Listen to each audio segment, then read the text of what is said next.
Hi అండి, బాగున్నారా? నేను మీ రమానండి. ఈరోజు మనం తెలగపిండి బీరకాయతో కర్రీ చేసుకుందాం. చాలా టేస్టీగా ఉంటుందండి, హెల్త్కి కూడా చాలా మంచిది. ఒకసారి మీరు కూడా ట్రై చేయండి. దీని తయారీ విధానం ఎలాగో ఒకసారి చూద్దాం. పాన్లో ఆయిల్ వేసుకొని పోపు దినుసులు కొంచెం జీలకర్ర వేసుకున్నానండి.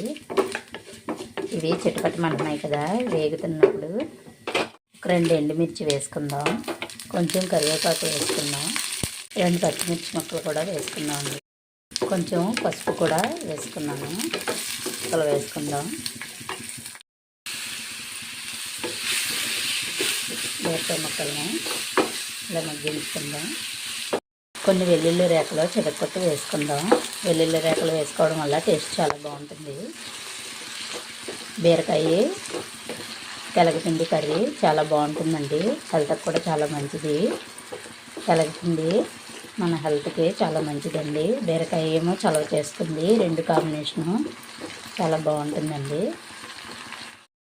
కర్రీకి సరిపడా సాల్ట్ వేసుకుందాం. 1 నిమిషం మగ్గించుకుందాం. ఇప్పుడు ఒకసారి చూద్దాం. దీంట్లో కొంచెం వాటర్ వేసుకుందాం.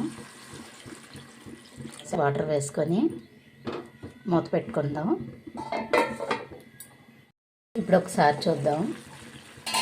అవుతుంది కదా, నేను తెలగపిండి తీసుకున్నానండి. చిన్న గ్లాస్తో గ్లాస్ తెలగపిండి తీసుకున్నాను. 1/2 కేజీ బీరకాయలు అవి. తెలగపిండిని వేసుకుందాం. ఉప్పు కారం కూడా వేసుకుందాం. బాగుంటుంది, కలర్ కూడా బాగుంటుంది. మొత్తం అంతా కర్రీ మిక్స్ అయ్యేలాగా కలుపుకోవాలి. కొంచెం కొత్తిమీర వేసుకుందాం. కొత్తిమీర వేసుకొని కర్రీ అంతా ఇలా కలుపుకుందామండి. ఎండాకాలం బీరకాయ చలవ చేస్తుంది. తెలగపిండి కూడా బాగుంటుందండి, టేస్ట్ బాగుంటుంది. పిల్లలు పెద్దలు అందరూ తినొచ్చండి ఇష్టంగా.